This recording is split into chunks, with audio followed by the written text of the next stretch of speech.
Assalamualaikum warahmatullahi wabarakatuh. Salam sejahtera buat kita semua. Waalaikumsalam. Alhamdulillah malam ini kita mendapatkan pembicara yang sangat ahli dalam bidangnya, yaitu Electricity for a Better Life. Dan teman kita Dr. Insinyur Ali Herman MM ini lahir di Palembang di bulan September tahun 54. Pak Ali Herman lulus dari SMA Negeri Bandung 7, Bandung, kemudian sarjana elektro di tahun 78, langsung masuk ke PLN setelah itu. 97 mendapatkan MM di IPPM Jakarta, dan 2019 berhasil mendapatkan gelar doktor di bidang ilmu ekonomi di Universitas Trisakti. Berkarir sejak lulus di PLN, mulai dari kepala seksi sampai setelah 20 tahun akhirnya menjadi Direktur Pembangkitan dan Energi Primer di PT PLN Persero, dan juga setelah selesai menjabat sebagai Direktur Utama di PT Bakri Power untuk 10 tahun dari 2008 sampai 2018. Dan saat ini juga menjabat sebagai Dirut PT Energi Musi Makmur, PLTU SP Blimbing Sumsel. Itu mungkin yang bisa saya sampaikan. Karya praktis dan aktivitas yang lain banyak sekali. Selain dia aktif sebagai di bidang-bidang kelistrikan, juga pernah menjabat sebagai Ketua Umum Masyarakat Ketenagalistrikan Indonesia, menjabat sebagai Ketua Komite Tetap Energi dan Kelistrikan di Kadin Indonesia, dan juga sebagai staf khusus ya untuk Menteri Koperasi, dan juga pernah menjabat sebagai Ketua Umum Asosiasi Pengusaha Listrik Swasta Indonesia. Itu mungkin sedikit yang bisa saya sampaikan mengenai kurikulum kita dari rekan kita Ali Herman Ibrahim. Baik, untuk mempersingkat waktu, mungkin saya akan mempersilahkan aja Pak Ali Herman untuk menyampaikan paparannya. Mungkin bisa share screen, dan tentu topik utamanya nanti adalah mengenai renewable energy, yang pemerintah sudah menetapkan bahwa nanti di tahun 2025 bauran energi atau energi mix di pembangkitan listrik itu 23% akan berasal dari energi primer. Energi primer itu berasal dari renewable energy. Jadi energi primer itu adalah energi yang langsung dipakai untuk membangkitkan tenaga listrik. Mulai dari batu bara, BBM, gas. Renewable energy itu macam-macam, ada angin, ada solar matahari, ada bayu itu angin ya, sama aja, sorry. Mini hidro ya kan. Itu kira-kira termasuk geothermal juga adalah renewable energy. Jadi saya persilakan aja ya Pak Ali Herman ya untuk mulai ya. Silakan balik. Terima kasih moderator. Terima kasih juga Melani, Profesor Melani, moderator kita hari ini. Host juga, terima kasih. Yoga, Vicky, ya, Nani, Gaby. Ya, saya tambahin lagi. Assalamualaikum warahmatullahi wabarakatuh. Waalaikumsalam. Selamat malam. Salam sejahtera buat kita semua. Diminta oleh Sony saya itu untuk masuk mengenai solar rooftop. Saya bilang solar rooftop itu bukan baru lagi, udah lama. Apalagi kata Chris itu udah bertahun-tahun. Ya, saya pasang sudah 11 tahun. Saya masang sendiri di rumah udah 15 tahun, saya bilang, nggak mati-mati. Nani udah masang itu 10 tahun nggak mati-mati, katanya bagus sekali. Nah, jadi kita buat aja listrik renewable energy, ya, solar energy, renewable energy, dan listrik masa depan intinya. Oke, saya mau share screen kalau dibolehkan. Ya, silakan. Baik, jadi judulnya sudah lihat ya, Electricity for Better Life. Besarkan, Mang. Mang, dibesarkan, Mang. Oke, Siap. Nih. Oke. Judulnya Electricity for Better Life. Apapun dia, electricity itu adalah supaya untuk kenyamanan kita, itu intinya. Kemudian, seperti yang disampaikan oleh Sony untuk kelistrikan, ya, kita lihat dulu rumor kelistrikan hari-hari ini nih, hari-hari kini nih. Tetap aja masih ada kualitas pelayanan, kemudian konsumsi listrik, tarif listrik, kemudian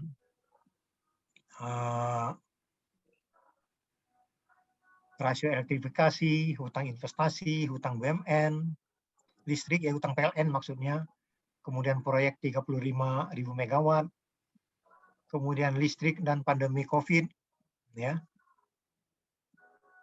subsidi tadi semua, kemudian konsumsi energi berkurang, over capacity, kemudian global trend. Nah ini yang kita sekarang ini dituntut untuk global trend. Itu balik kecil lagi tuh, Bang. Iya, sengaja saya balik kecil ya. Masih terbaca sedikit, nanti yang gedenya nanti. Saya soalnya ketutup ini, saya susah, sebentar ya, saya pindahkan dulu. Slideshow aja. Iya, enggak, pindahkan slideshow-nya ketutup oleh gambar kita nih. Jadi itu dikecilin, gambar kita dikecilin ada. Bisa digeser itu. Ya, gambarnya bisa dikecil. iya. Nah, mau saya geser dulu. Kiri atas. Kecilin. Nah, gitu aja dulu. Ya, kualitas pelayanan, kemudian selama COVID ini konsumsi energi berkurang, timbul over capacity, banyak merugikan ya, PLN sebagai BUMN listrik. Kemudian sekarang ini tuntutan global trend. Jadi tidak lagi orang sudah lupa itu tadi, Batik, bahwa tahun 2025 harus 23% energi terbarukan, orang sudah lupa. Sekarang tuntutan untuk global trend. Tahun 2050 itu harus net zero emission. Itu net zero itu maksudnya tidak ada lagi penambahan CO2. Ya, supaya kalau bisa berkurang nanti tahun 2050, dan net zero emission itu maksudnya kalaupun ada emisi CO2 dia harus diambil lagi oleh pembuangnya. Jadi misalnya kalau dari bahan baku biomass, kayu misalnya, kita pakai kayu dibakar untuk PLTU, dia mengeluarkan CO2, tapi CO2 itu diserap lagi oleh tumbuhan atau pohon kayu tersebut. Nah, jadi itu net zero. Ya, jadi kalau zero beneran itu ya dari misalnya dari solar panel, dari turbin angin. Ya. Kemudian ada lagi tekanan untuk stop pembangunan energi fosil.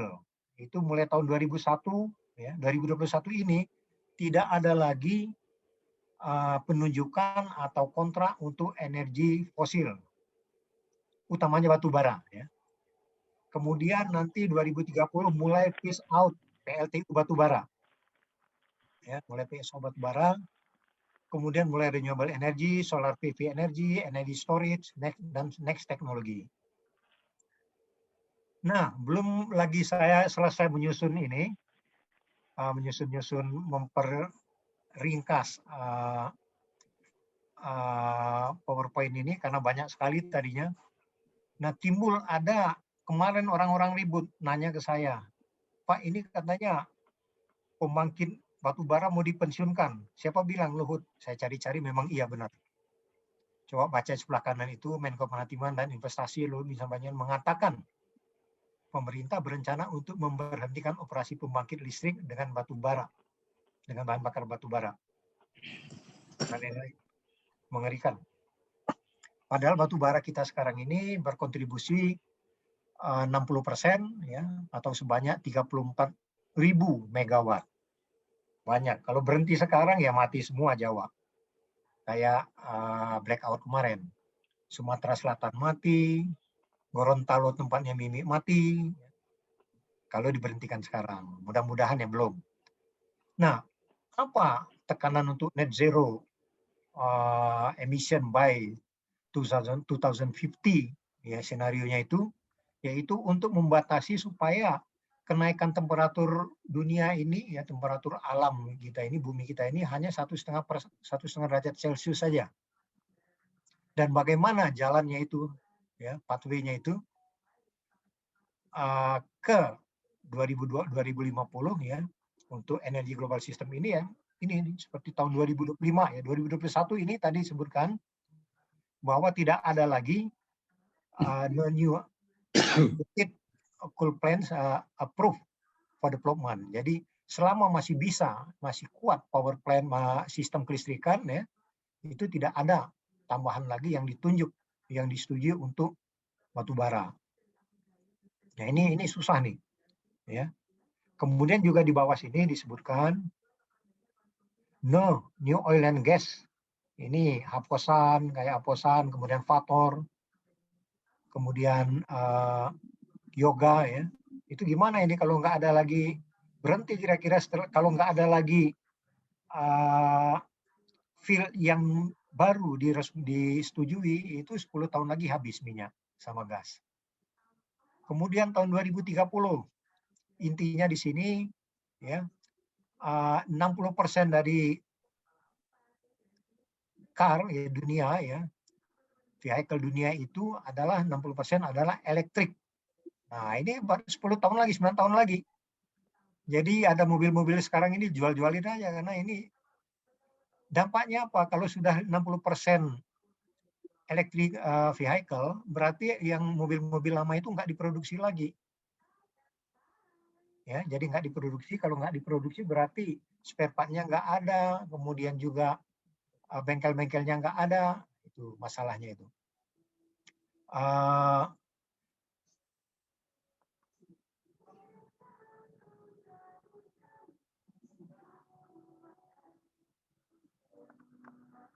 Kayaknya sih.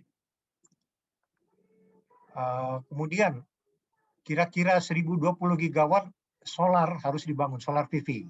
Nah, tahun 2030 sudah ada 1000 gigawatt. Ya. Kemudian menyetop, ini baru tahun 2030 yang Pak Luhut tadi minta supaya di stop itu baru 2030 kalau menurut CEIA ini, International IEA ya, International Energy Association Agency. 2035 nambah lagi ya. Truk-truk yang gede-gede itu 50% harus dari elektrik. Kemudian sebagian besar appliance ya, cooling system dan lain-lain yang di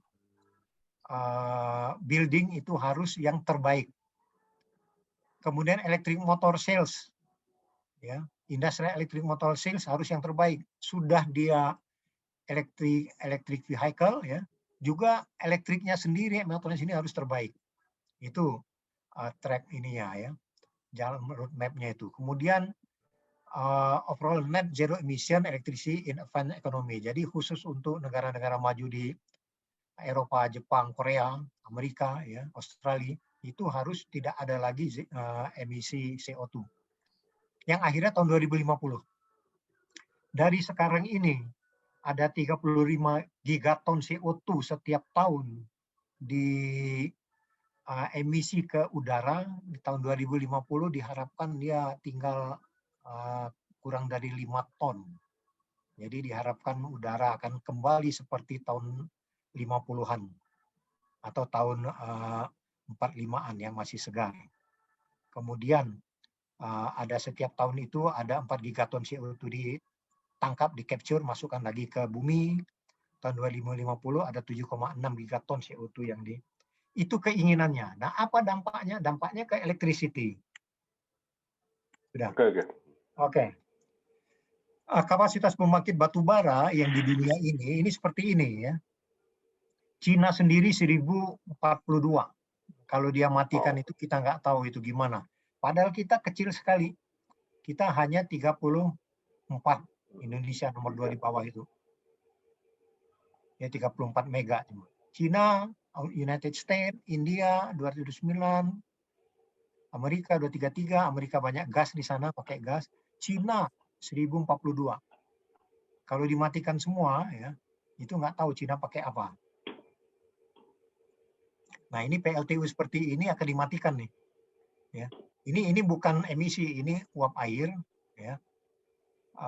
Ya yang kasihan sekarang kebetulan sekali kok anak-anak mesin nggak muncul di sini. Heran saya.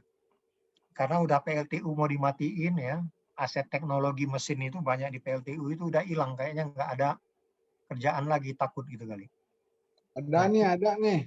Ada yang syukurlah, Mimi.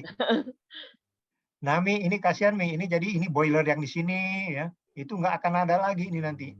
Tapi masih ada kesempatan ya untuk kita sebagai ilmuwan lah atau sebagai engineer. Ini CO2 ini untuk penangkap debu.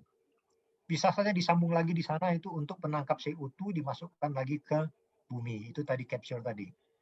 Itu salah satu yang harus dipelajari juga. Ini khususnya untuk mahasiswa-mahasiswa yang ikut di sini, itu tantangan ini ya, untuk paling tidak di studi lah di literatur itu gimana untuk memasukkan lagi CO2 ini ke dalam.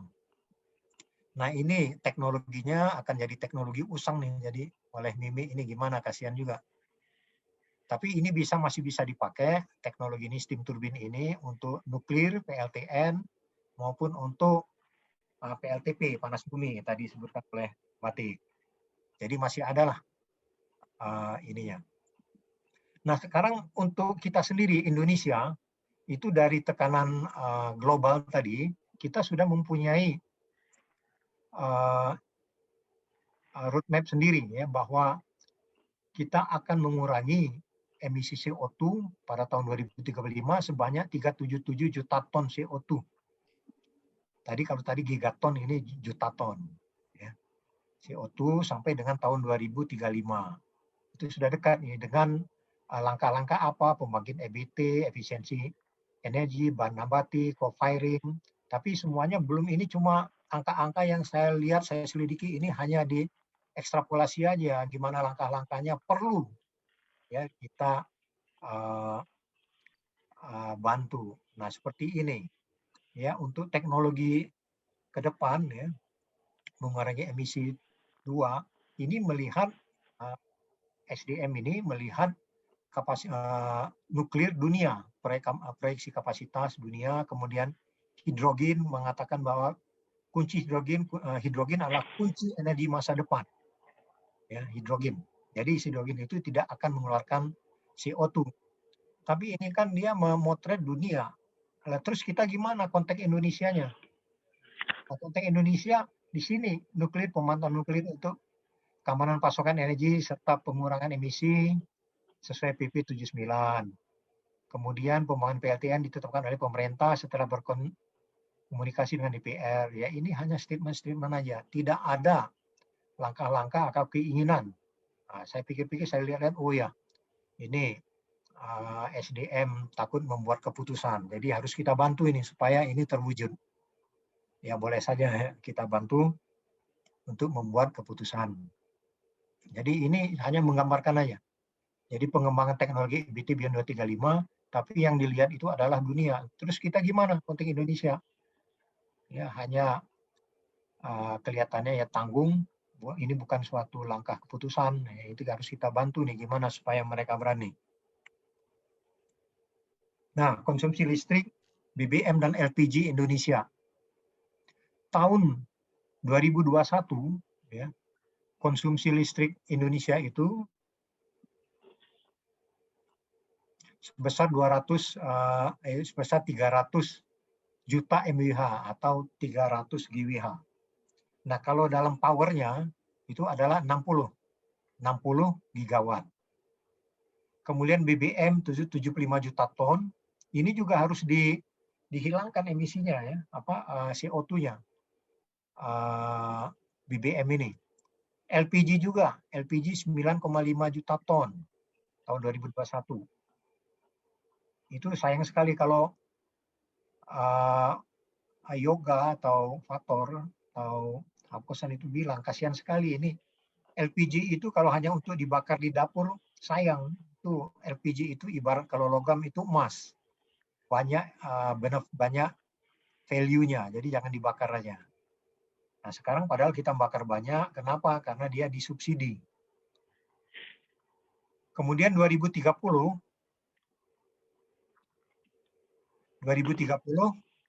itu listrik itu diperlukan harus ada 555.000 megawatt.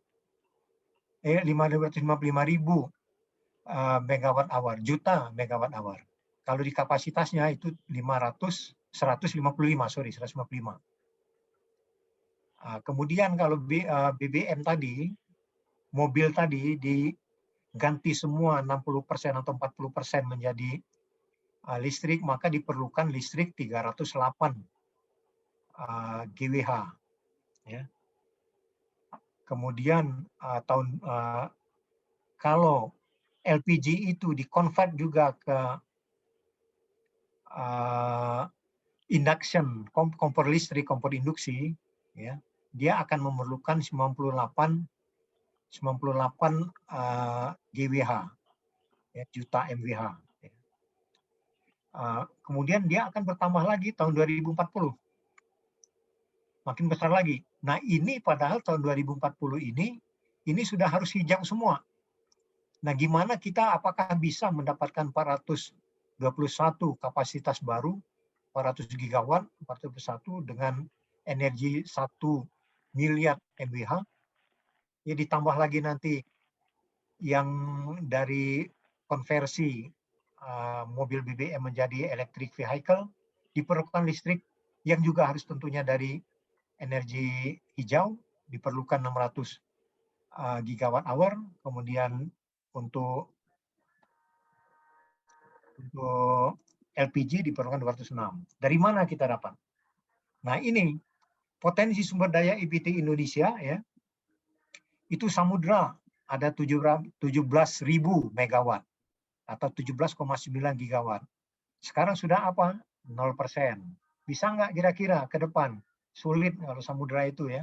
Kalaupun bisa itu masih mahal, masih sangat-sangat besar ini cost-nya. Panas bumi, ya, mengapa panas bumi ini baru 8,9%, padahal potensi kita 23.000 megawatt. Baru 2.100 megawatt kita bangun atau 8,9. Mengapa? Karena memang sulit. Ngebornya sulit, mahal, kemudian harganya mahal, nggak diterima oleh PLN. Jadi baru sekitar 2.000, ya, atau 8,9%. Bisa nggak dia 23.000? Saya kira juga nggak bisa. Setelah kita selidiki dari pengalaman, ini adalah dugaan saja, ya, potensi. Ya. Tapi kalau dieksplorasi dan dieksploitasi, dia ya kira-kira 0,8 atau 0,7-nya lah dari situ. Karena banyak juga di hutan lindung, di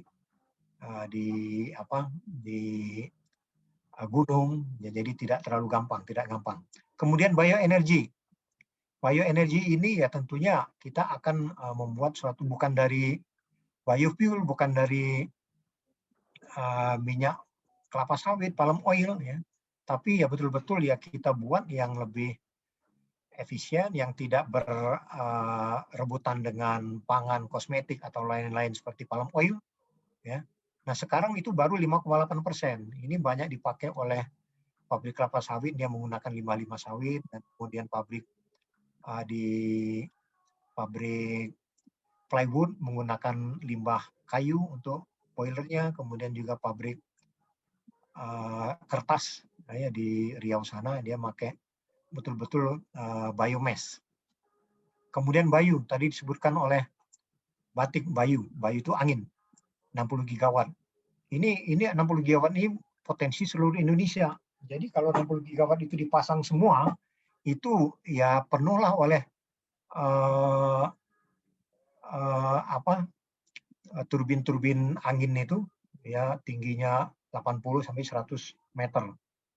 Ya tingginya kita baru dapat bisa, dan itu kapasitasnya tidak full, ya. Kalau 60 mega misalnya bisa kita pakai 60 mega total bisa kita bangun, itu juga tidak full, dia 24 jam sehari atau 8.760 jam per tahun, ya. Hanya kira-kira 40%. Dan itu tingginya harus 100 meter ke atas supaya anginnya lebih banyak. Dan susahnya juga kalau di Indonesia ini, ya kalau di bawah 50 memang angin-anginan. Ya, angin-anginan, kemudian kalau di bawah 30 juga sudah susah anginnya karena banyak yang minum jamu tolak angin, jadi anginnya nggak berani. Nah, hidro, ya, hidro itu ada 75 giga. Karena Ini nih. hidrologi kita ini sudah pada rusak, itu enggak seperti dia 75.000 megawatt. Seperti halnya Citarum ya. Citarum itu kan ada Saguling 800 mega, kemudian juga Cirata 1000 mega, kemudian di bawahnya lagi ada Purwakarta itu Jatiluhur 150, itu dijumlahkan bisa 2000, tapi sekarang realisasinya nggak sampai 800. Berapa persen hilangnya kan? Itu kenapa? Karena airnya sudah, kalau musim hujan dia banjir, kalau hujannya kurang, dia betul-betul berkurang sampai 25%. Itu tantangan. Ini apalagi kita dari Bandung, itu di Bandung Utara ya, hulunya atau sumbernya tenaga air Citarum itu berasal dari tempatnya Sapta itu Ciwidey dan sekitarnya ya, Wayang Windu, itu sudah pada rusak ya. Jadi airnya sudah rusak. Nah, itu tantangan juga. Supaya kembali dia menjadi 2000 mega. Nah, kita mau ngoyo untuk membangun segala macam ya, arus laut cuma 17 gigawatt ya. Yang 75 gigawatt yang di darat aja nggak kita urus, itu bukan tantangan sendiri. Itu dulu yang harus diurus, kembalikan ke ini semula, ke rencana semula. Itu hidro ini rusak semua di mana-mana sudah. Di Sumatera Selatan juga rusak. Jadi rusaknya apa? Hidrologinya, dasnya rusak, catchment area di hulunya juga rusak semua. Saya waktu di PLN itu sedih, waktu itu lihat di Sumatera Selatan kalau hujan banjir, kalau dia membersihkan air di PLTA, kemudian kalau dia tidak hujan atau dia kekeringan, nggak ada air, berhenti PLTA-nya. Gitu. Kemudian panas, nah surya. Ini salah satu harapan ya, yang kadang-kadang untuk kita sampai dengan bisa nih solar cell ini sampai dengan 50%, 70% untuk memenuhi kebutuhan energi Indonesia. Di sini 207 gigawatt. Ya. Tapi kalau dibandingkan dengan misalnya bioenergi atau katakanlah di panas bumi, 207 ini hanya efektif dia 5 jam maksimum sehari. Padahal kalau panas bumi itu 24 jam. Jadi kalau 23 ini bisa beroperasi 24 jam, kalau di 80% dari ini bisa di eksploitasi, misalnya 180 bisa 24 jam. Kalau panas bumi, kalau solar cell ini, kalau 207 ini hanya beroperasi 5 jam kan, dari jam 9 sampai jam 3 kira-kira efektifnya. Itu pun tidak rata ya. Kalau jam 9 itu hanya 60%, ya, jam 10 itu 70%. Peaknya jam 12, jam setengah 12 sampai setengah 1, itu baru ini. Itu pun 6 jam, 5 jam, sorry. Jadi kalau dibandingkan ini bisa efektifnya ya kira-kira hanya 25% ya, 5 jam dari 24 jam. Itu kira-kira 20% lebih, tidak maksimum. Nah, sekarang BUMN tadi yang katanya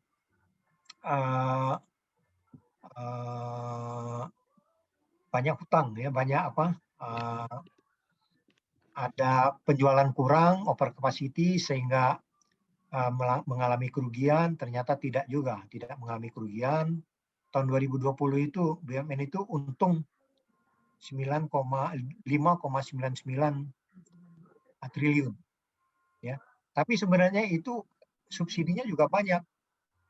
Subsidinya 65,89 triliun ya. Nih, berjumlah subsidinya 65,89, kemudian labanya 5,9 triliun. Jadi sebenarnya apakah subsidi ini terus-menerus makin banyak konsumsi energi, makan banyak subsidi? Ya kalau nggak ada langkah-langkah ya ini akan terus nambah terus. Ini turun 2020 ya karena nggak banyak pemakaian ya, karena nggak banyak orang pandemik COVID nggak banyak pakai, jadi turun ya. Kemudian kebetulan juga ini ada termasuk juga LPG sama BBM, itu kebetulan harga BBM LPG turun, jadi subsidi nggak banyak. Tapi kalau nanti udah di stop harganya jadi tinggi, BBM sama atau langka, ini jadi naik lagi nih subsidi. Jadi harus dibantu nih untuk tetap eksis si BUMN ini. Kalau enggak ya bahaya juga. Nah, kemudian potensi EBT total, kalau EBT itu total dieksploitasi semua dan konsumsi energi dengan full dari EBT. Ya, tadi seperti kalau disampaikan tadi, dijumlahkan semua, hanya akan mampu dia mengeluarkan 1.180 juta MWh atau 1.180 GWh. Ya.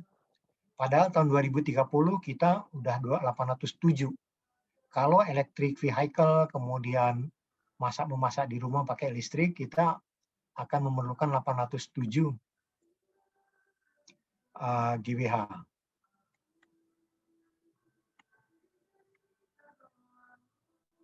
Nah, ini pun perlu biaya 200 billion, ya, 200 miliar dolar, ya, untuk sampai 2030. Kemudian 2035 apa? Harus nambah lagi. Tapi ininya sudah naik, sudah melebihi 1.180, kira-kira 1.200 naiknya pada 2035 ini, sudah melebihi kemampuan yang ada. Jadi kita harus impor. Entah impor apa nih, hidrogen tadi kali. Hidrogen yang dicairkan oleh PLTN di luar Indonesia. Nah, kalau sudah impor itu, ya macam-macam lah nanti akan mengundang swasta yang full private, kemudian ada listrik independen. Nah, listrik independen ini rumah-rumah juga bisa buat sendiri nanti. Jadi bebas kita. Nah, sekarang kita ke solar PV energy. Ya, itu simpel sekali memang, dia tidak akan mengeluarkan macam-macam, hanya saja memang dia memerlukan electrolyte ini, electron full pair ini, ya. Ini bentuk ini, kalau di skematiknya ini, ya. Matahari masuk ke sini, kemudian ini untuk emiternya, elektron-elektronnya ini juga emitter, jadi negatifnya ke sini, lainnya ke sini positif. Ini anoda, anoda itu mengeluarkan elektron ke sini, katoda. Ya. Digambarkan ini yang sudah kita beli itu ini. Cina membuat banyak sekali ini. Jadi Cina lah yang paling besar membuat sel. Dulu masih ada Jerman, Australia, Taiwan, Amerika. Sekarang udah didominasi oleh Cina semua. Nah, kemudian dirangkai, sel-sel tadi dirangkai seperti ini, ditempel enkapsulannya, ya, ini sebagai filamen supaya ini terproteksi dari air, dari debu, dari bawah juga. Jadi dia aman, ya, terproteksi. Kemudian kalau untuk jadi solar panel seperti ini, ditempeli kaca, di bawahnya juga ditempeli, di bawah ini juga bisa kaca juga, supaya dia transparan, bisa tembus. Tapi ini dia umumnya orang tutup aja. Kaca temper, ya. Kaca temper ini kita juga nggak bisa buat di sini, semuanya ini kita nggak bisa buat di sini. Hanya aluminium bisa dibuat. Ini. Aluminium ini bisa dibuat di sini, ya, untuk TKDN-nya, itu pun lebih mahal dari kalau kita impor. Ini lucu sekali, ya. Sedih kita. Nah, ini skematik diagramnya untuk kalau dia dipasang di sini, ini misalnya 400 kali 6, 2400. Kemudian ini DC masuk ke inverter, ya. Kalau dia perlu baterai, ini baterai dikonek di sini, baterai di sini sistem. Kemudian kalau mau dijadikan sama dengan listrik biasa, common yang ada, ya, konvensional itu DC AC, ya. Dari DC ke AC, inverter jadi AC, itu bisa dipakai mesin cuci, kulkas dan lain-lain. Kemudian juga bisa diekspor kalau mau ekspor. Ya, kalau enggak ngapain diekspor, buat aja untuk rumah sendiri. Nah, tantangan ke depan itu kenapa kita harus pakai inverter? Rubah saja semua peralatan ini menjadi DC. Kalau lampu gampang, TV gampang. Ini juga bisa dibuat DC. Ya. Kalau mesin cuci juga bisa. Itu nggak ada yang nggak bisa. Jadi semua bisa dijadikan. Jadi inverter ini nggak perlu lagi, karena inverter ini itu saya pernah ngajak Hendra Jaya untuk buat ini, ternyata lebih baik beli, kita susah buat ini karena purity dari thyristornya susah. Alat dalam ini itu nggak bisa kita buat di sini, lebih baik beli jadi, lebih aman. Nah, ini harga inverter ini menambah cost dari, berkontribusi cost terhadap sistem. Ini kira-kira 25%. Jadi kalau tanpa ini dan tanpa baterai, ini murah sekali ini. Saya kasih tahu Nani, saya punya kalau mau saya kirim. Tapi cuma ininya doang. Inverternya belum ada. Nah, pemakaiannya itu gimana ya? Itu dari kalau tanpa yang kuning ini ya. Yang kuning ini adalah energi dari matahari. Dari jam 6 sampai jam 18. Tapi efektifnya itu dari jam 9 sampai jam 3. Kemudian kalau beban Jawa, orang-orang Jawa itu pakai listrik seperti ini. Sampai jam 6 tinggi turun, dia turun sampai jam 12 itu turun, banyak yang istirahat, naik lagi, malam naik lagi. Ya. Kemudian beban Jakarta itu rata-rata seperti ini. Nah, kalau kita supply ke jaringan tadi, diekspor seperti ini tadi, kita bisa membantu seperti ini. Jadi, kemudian kita kalau bisa kita pakai sendiri di sini, penghematannya seperti ini. Dan diekspor ke PLN ini. Gitu. Nah, ini solar rooftop terpasang di Modern Land. Ini bekas rektor ITB nih yang masang ini. Cukup banyak ini ya, kira-kira 16 kW. Kalau dari dihitung ini, masing-masing 400 ini 4 kW, jadi 4 kW, 4 kW, 4 kW, jadi 16 kW. Ini dari rumah Kusmayanto Kadiman. Oke, nanti saya bilang ini sebagai contoh, kalau mau ada yang ngikutin ini, bisa berhubungan dengan Kusmayanto atau hubungan saya juga bisa. Nah, mengapa kita itu nggak maksimum ya di Indonesia itu? Karena yang maksimum ini 2000 kWh per meter persegi ya. Rata-rata dia bisa ini per hari itu. Ini di Indonesia angkanya itu di sini kira-kira 2000 maksimum, ada yang 1800. Nah, 1800 itu kekuatan energi cahaya elektromagnet dari cahaya. Yang bisa kita tangkap hanya 20%-nya. Ya. 20%-nya. Jadi nggak maksimum. Jadi peralatan tadi, solar panel tadi hanya bisa menangkap energi yang berasal dari elektromagnet cahaya matahari tadi, itu hanya 20% yang bisa jadi listrik dengan solar cell tadi. Dan hanya efektif dari jam 9 ini, coba lihat nih. UV-nya makin merah ya, sampai jam 3. Jam 4 masih ada, tapi nggak efektif. Dan ini pun tergantung dari kalau udaranya cerah di atas. Di atas ini dia cerah. Kalau dia ada ada awan atau hujan, maka energi tadi akan turun ya sedikit, naik lagi. Kalau ada awan lagi turun dikit, naik lagi. Jadi tidak stabil. Itulah yang dinamakan intermittent, yang itu menjadi keberatan PLN untuk menerima solar rooftop ini energi, ya karena nggak stabil. Kalau ada garansi stabil sih, oke-oke saja kita perhitungkan. Itu kira-kira PLN. Jadi jangan dikalahkan PLN. Nah, ini rooftop di Pasar Minggu. Ini dari moderator kita ini, di tempat moderator kita, Baktiludin. Alatnya simpel, cuma ini, kemudian di kolektornya, kemudian ini inverternya. Dikit kan udah jadi. Ya, tuh 2, 3, 4, 5, 6, 7, 14 kali, ya ada satu lagi, 16 kali 400. Itu kira-kira 5.000 kW itu. Alatnya simpel, 3 ini. Udah dapat listrik siang-siang untuk AC-nya di rumah Mr. Baktiludin, di kantor Baktiludin di Ruko, itu pada siang hari dia PLN-nya nggak supply dari PLN ya, dari sini aja masuk. Gitu. Hemat, belum saya tanya, hematnya berapa? Nah, Apa untungnya untuk masang solar rooftop di rumah? Ya sama aja kalau beli mobil, kawan kan beli mobil kedua atau mobil ketiga, yaitu merasa apa? Merasa secure, nyaman atau lega, ya sama juga. Untung nggak masang rooftop di rumah, ya kita lihat. Kalau mau pasang aja lah, jangan lihat rugi untungnya. Ya, solar PV hanya dapat menghasilkan listrik, harus diketahui bahwa solar listrik hanya menghasilkan listrik efektif antara jam 9 pagi sampai jam 3 siang. Tadi sudah kita lihat. Puncak maksimalnya jam 11 siang sampai jam 1 siang. Dan bergantung pula pada cuaca dan langit terang.